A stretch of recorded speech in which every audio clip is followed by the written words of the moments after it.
Now to a special treat on our show. Joining us today is a man who made his test debut exactly 25 years ago. Anil Kumble joins us live from Bangalore, and I'm going to look back at your career. Anil, I'll start with a young, bespectacled man who started playing on those matting pitches in Bangalore. There were many critics who said you're not an orthodox spinner, yet you went on to become the highest wicket taker for India in both tests and ODIs. How do you look back? How did you react to criticism when you were a youngster? Yes, it would affect sometimes, when things are not going your way, especially when I traveled outside of India. There was this constant talk about, not being successful outside of India. So those talks certainly, sometimes put you down. But at the end of the day, you're there to go out there and then win matches, get wickets. Doesn't really matter how you get them, whether you bowl leg spin, whether you bowl you call yourself a leg spinner and bowl an off spin and get a wicket, it doesn't really matter.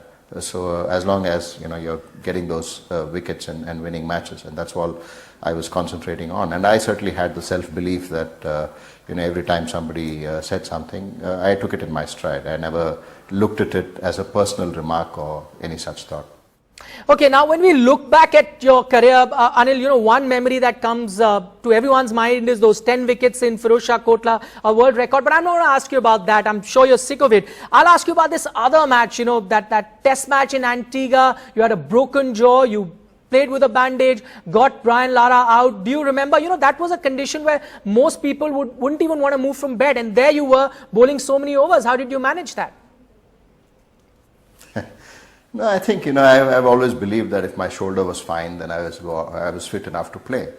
So when you look at that incident, my shoulder was absolutely fine and I could roll my arm over. And it was perhaps the first time that we had an opportunity in West Indies to win a test match after scoring 600 plus in the first inning. And then I saw the ball, behave a bit differently when Sachin was bowling. And I was on the sidelines because of the injury. So I decided that, look, whatever it takes. Yes, the doctors had told me that it was pretty risky to go out there with a fractured jaw. But, I felt that anyway I'm going to go in for a surgery. So it doesn't really matter how bad or good it is. Okay, various other memories, I'll talk about your batting. Today also happens to be 25 years since you got that, your debut test 100 at the Oval. I remember the 1996 Titan Cup final, you with the bat and Srinath taking India to an improbable win. What are the memories that stand out for you when you look back? Yes, the partnership between Srinath and myself in Bangalore when, the stadium was pretty much getting ready to leave and go back home when I walked into bat. That's not it's not a comforting feel when a batsman's walking in and the crowd is just leaving the ground. So that was one of the good moments for me as a batsman, and of course the Oval Test 100 was the icing on the cake. All right, let's talk about the current generations of spinner. Anil, you talk about how there was a lot of criticism when you were a youngster. What did you make of the current bunch? Should we be worried as a cricket nation that we don't have great spinners like yourself anymore? I believe that Ashwin is a fantastic bowler, and to have achieved what he has achieved in a short career is outstanding. So he just, I think personally I went through a lot of criticism during my career, and perhaps Ashwin also gets some of it when India travels outside of India.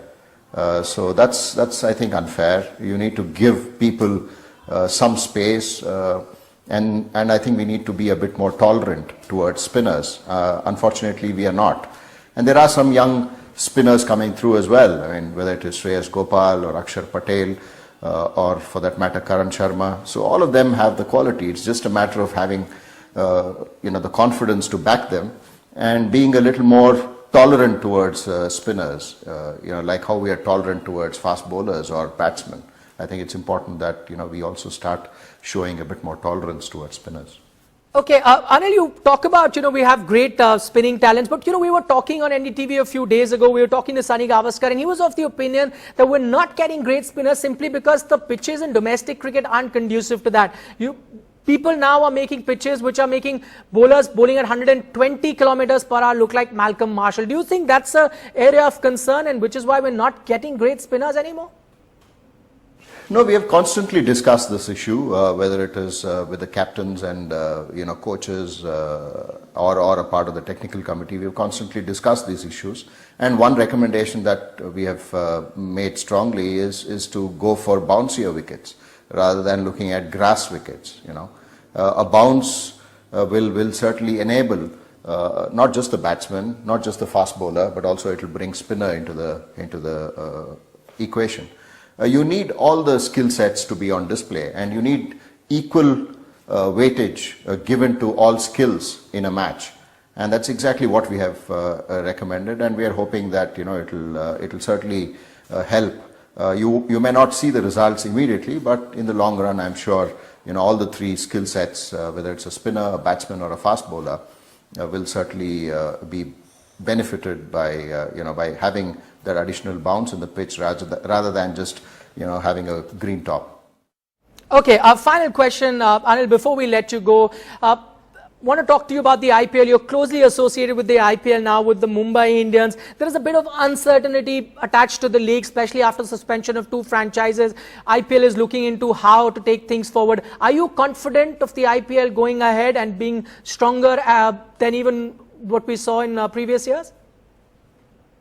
No, I'm sure there are wise heads looking into the IPL, and I'm confident that it'll bounce back, and we'll certainly have a strong IPL going forward, and it's certainly enhanced and helped and assisted a lot of cricketers and the other support. It's certainly changed the way cricket is looked at over the last few years, and I'm sure and confident that it'll only get better. And with wise heads sitting there and then trying to look at to see a way out, I'm sure it'll be sorted.